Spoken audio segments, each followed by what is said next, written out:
Ya, assalamualaikum warahmatullahi wabarakatuh. Jumpa lagi dengan Abah Warkop, dimana pada edisi ini Abah Warkop ingin mengangkat suatu legenda cerita rakyat Gorontalo yang sudah sangat terkenal, di mana cerita ini atau legenda ini dari generasi ke generasi senantiasa dijaga. Kita lihat dari sini ini adalah Pantai Indah Pohe yang berada di Kecamatan Lontalangi, Kota Gorontalo.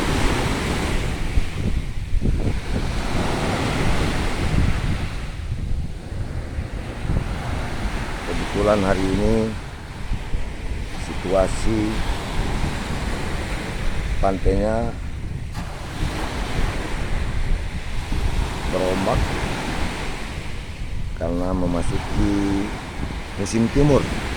Menurut para nelayan, ini adalah awal dari musim timur dan juga dalam keadaan air pasang.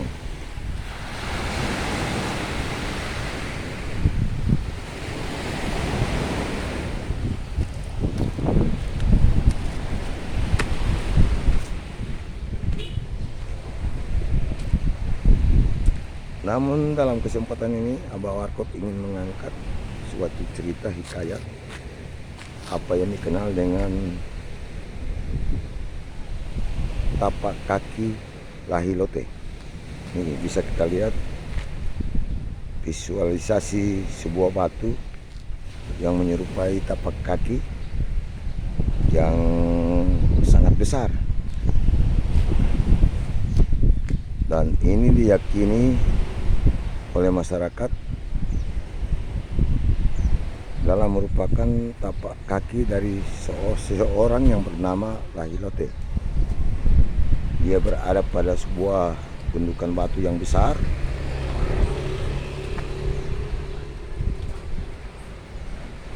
dan tepat tapak kakinya itu mengarah ke arah laut, yakni ke arah Pantai Indah Lahilote. Maaf, Pantai Indah Pohe.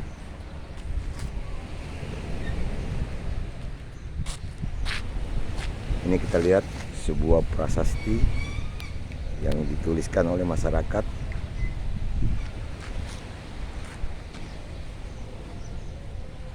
Pantai Indah yang diresmikan pada tanggal 8 Februari 1959. Dan inilah wujud batu besar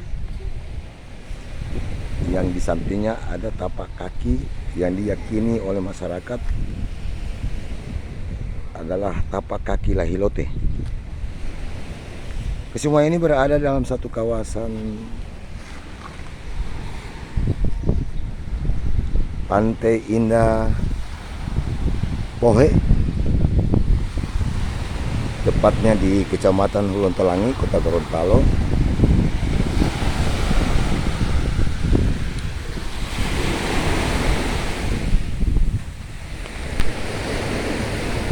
Konon ceritanya bahwa tapak kaki Lahilote itu berawal dari citra rakyat yang secara turun-temurun dari mulut ke mulut oleh masyarakat sering mendengar cerita ini.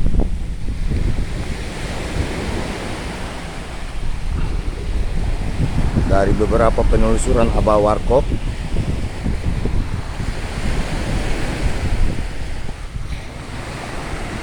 mencari jejak-jejak sejarah dari cerita rakyat tentang tapak kaki Lahilote, sudah barang tentu secara literasi Abah Warkop tidak mendapatkannya. Namun ada sesuatu yang menarik dari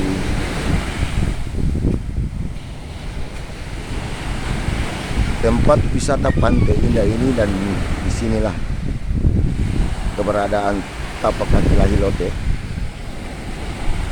yang ceritanya mirip Joko Tarub dengan bidadarinya. Konon dahulu kala ada seorang bernama Lahilote yang tinggal di hulu sungai dekat mata air, di mana pekerjaan sehari-harinya adalah mencari rotan. Pada suatu hari, Lahilote melihat 7 bidadari sementara mandi di sungai. Dan ketika mereka sedang mandi itu, para bidadari, Lahilote mengambil salah satu selendang dari 7 bidadari tersebut, sekaligus menyembunyikan di suatu tempat.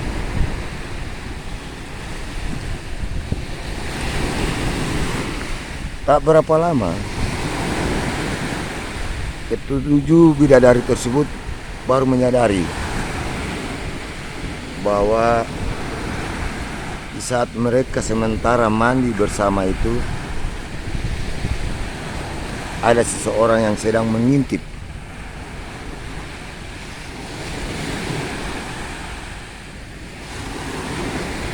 Dalam suasana merasa kaget karena diketahui ada orang yang mengintip mereka sementara mandi,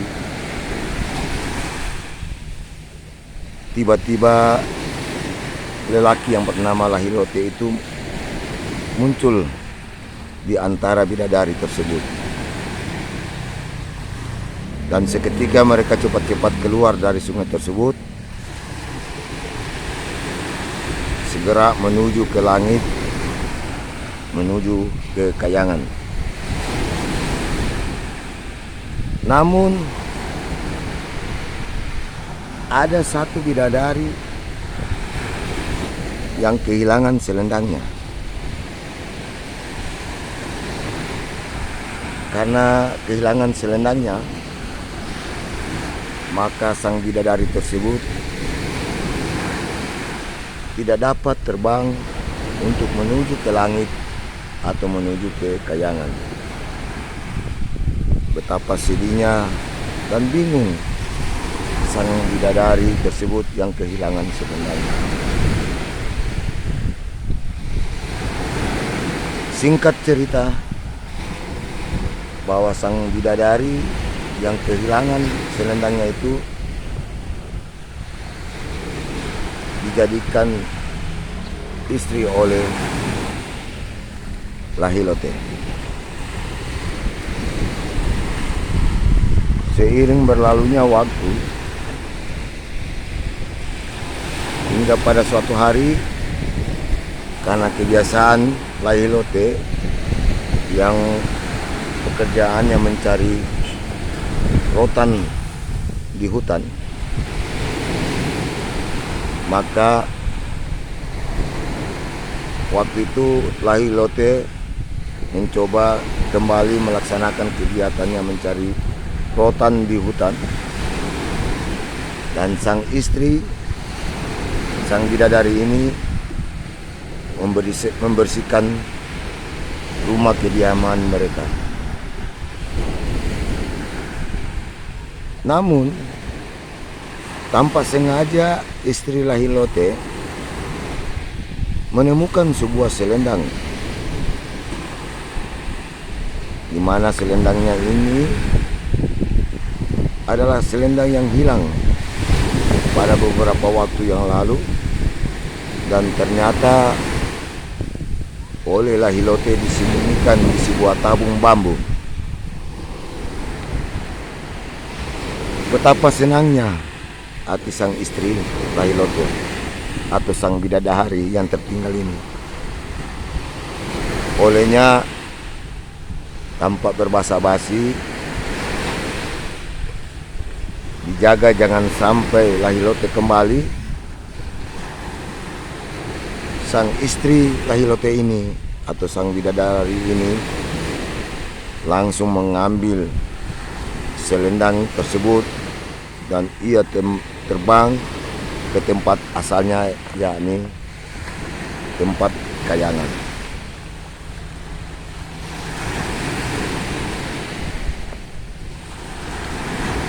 Ketika sang Lahilote pulang ke rumah, betapa terkejutnya dia bahwa istrinya telah tiada. Dan dalam pikirannya pasti istrinya ini kembali ke kayangan karena ia dapati selendangnya yang disembunyikan itu sudah tidak berada lagi di bambu yang ia simpan. Akhirnya sang Lahilote yang memiliki kekuatan terbang menyusul istrinya ke kayangan.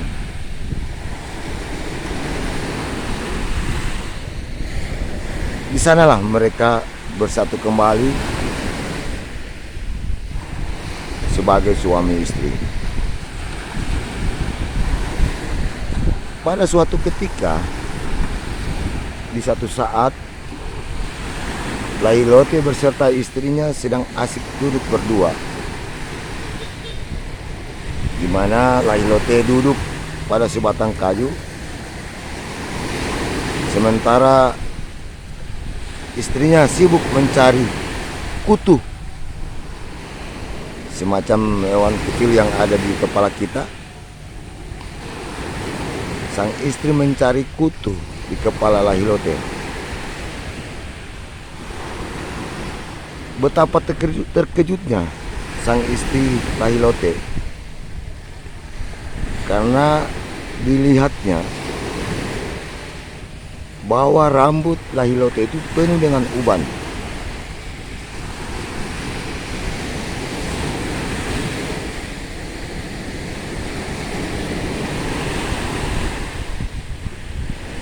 Maka pada saat itulah dia teringat suatu peraturan bahwa tidak abadi dan tidak boleh berada di kayangan apabila memiliki uban di rambutnya. Mengingat peraturan tersebut, istri Lahilote dalam keadaan gelisah.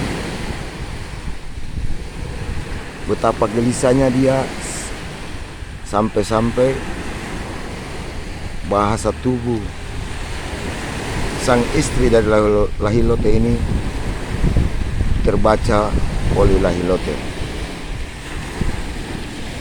Karena melihat ada kegelisahan, gelagak kegelisahan dari istrinya, maka dengan berat hati Lahilote bertanya sama istrinya, "Istriku, mengapa kau terlihat begitu gelisah hari ini?"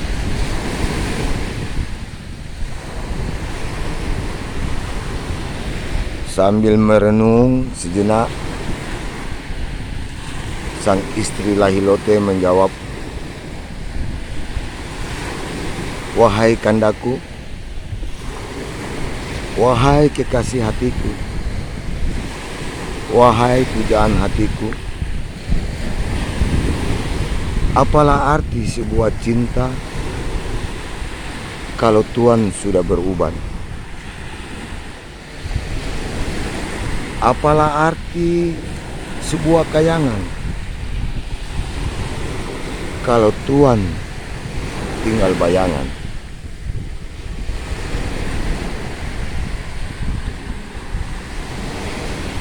Seketika itu pula lah Lahilote tidak menyangka akan terjadi sesuatu yang sungguh berat baginya. Ia benar-benar sedih dan terpukul karena ucapan dari istrinya yang tercinta tersebut. Lalu dengan berat hati Lahilote turun ke bumi, meninggalkan istrinya yang ada dalam kayangan. Lahilote turun ke bumi dengan menggunakan sebilah papan.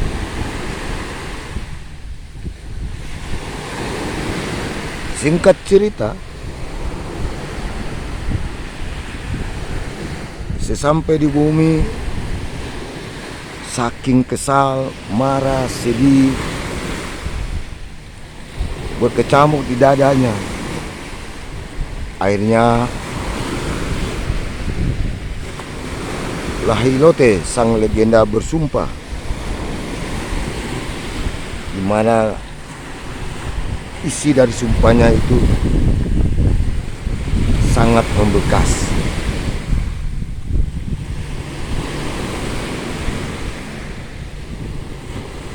Demikianlah kata-kata sumpah Lahilote.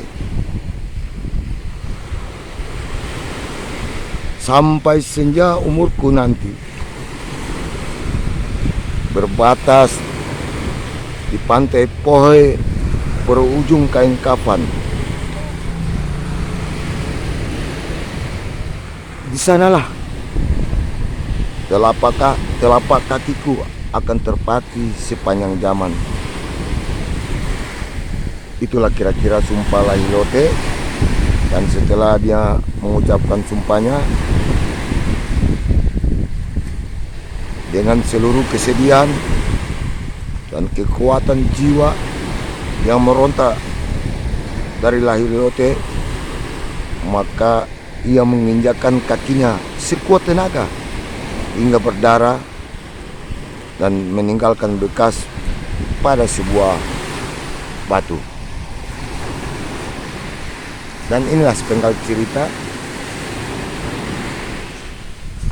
dari hentakan kakinya pada sebuah batu itulah yang menimbulkan bekas tapak kaki Lahilote yang oleh masyarakat menjadi sebuah cerita yang melegenda yang kita lihat tadi. Inilah suatu hikayat legenda masyarakat yang hidup di tengah-tengah masyarakat Gorontalo tentang tapak kaki Lahilote, dan tepat berada di dekat dari bibir pantai Indah Pohe, kota Gorontalo.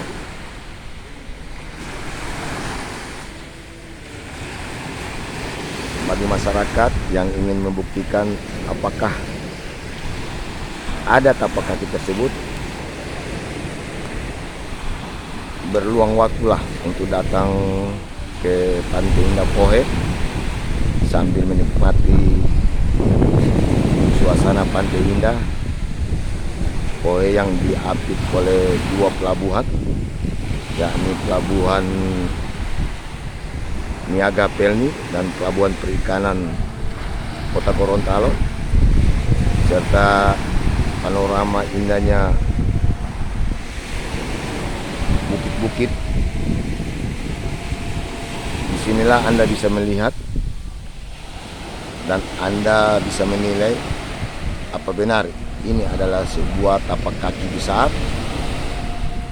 dan inikah tapak kaki oleh seseorang yang disebut dengan Lahilote. Demikian Abah Warkop, salam sehat, tetap jaga protokol kesehatan dari Gorontalo untuk Indonesia. Jangan lupa subscribe. Terima kasih. Wassalamualaikum warahmatullahi wabarakatuh.